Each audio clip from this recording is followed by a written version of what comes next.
আপুনি হাজাৰটা ভাল কাম কৰক, কিন্তু সেই ভাল কামৰ প্ৰশংসা কৰিবলৈ কোনেও নাহে। কিন্তু আপুনি মাত্ৰ এটা ভুল কাম কৰক, আপোনালৈ আহি যাব কেইবা শজন আপোনাৰ ভুলটো শুদ্ধ কৰি দিবৰ কাৰণে বা আপোনাক বিভিন্ন কথা শুনাবৰ কাৰণে।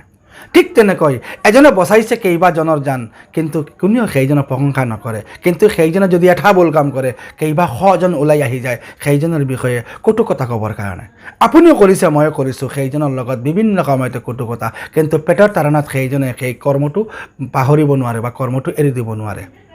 কেইবা শজন বহি আছিল বাছৰ ভিতৰত, কিন্তু বিপদক নেওচি সেইজনে বচাবৰ কাৰণে ঠানি লৈছিল নিজৰ জীৱনক আৰু অৱশেষত উদ্ধাৰ কৰিছে। হয়, মই ক'বলৈ লৈছোঁ চালকৰ কথা।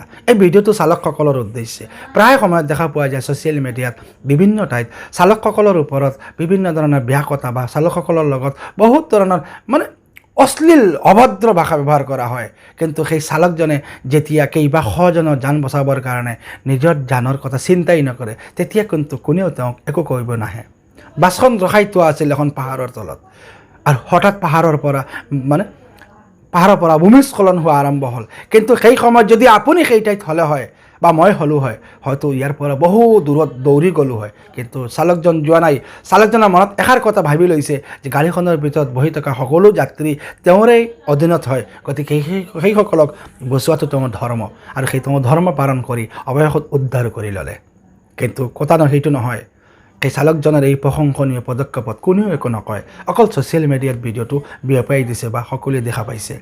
মই হ'লে এই কথাষাৰ কিয় আপোনালোকৰ লগত উপস্থাপন কৰিছোঁ, যদি আপুনি কেতিয়াবা চালকৰ পৰা কেতিয়াবা আশা কৰা হিচাপত আপুনি ফল নাপায়, সেই সময়ত তেওঁক আপুনি কটু কথা নক'ব, কাৰণ তেওঁ এজন মানুহ।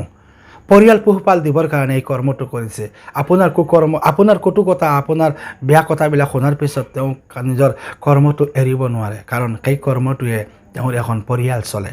আপোনালোকে আজিৰ পৰা চালকৰ লগত এনেকুৱা অভদ্ৰ ভাষা ব্যৱহাৰ নকৰিব, কাৰণ তেওঁ এজন মানুহ।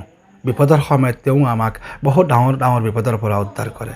মই ইয়াৰ আগতে এটা চালকৰ বিষয়ে ভিডিঅ' বনাইছিলোঁ, আপোনালোকৰ বহুত সঁহাৰি পাইছোঁ। আজিও সেই হিচাপত সঁহাৰি পাম বুলি আশা ৰাখিছোঁ। যদি ভাল পায় কমেণ্ট কৰিব, আৰু যদি চালকক ভাল পায় তেনেহ'লে ভিডিঅ'টো শ্বেয়াৰ কৰিবলৈ নাপাহৰিব। সকলো ভালে থাকক। সদায় সকলোৱে এজনৰ প্ৰতি সদায় সৎ ব্যৱহাৰ কৰক, ভাল ব্যৱহাৰ কৰক, তাৰ কামনা কৰিছোঁ। ধন্যবাদ।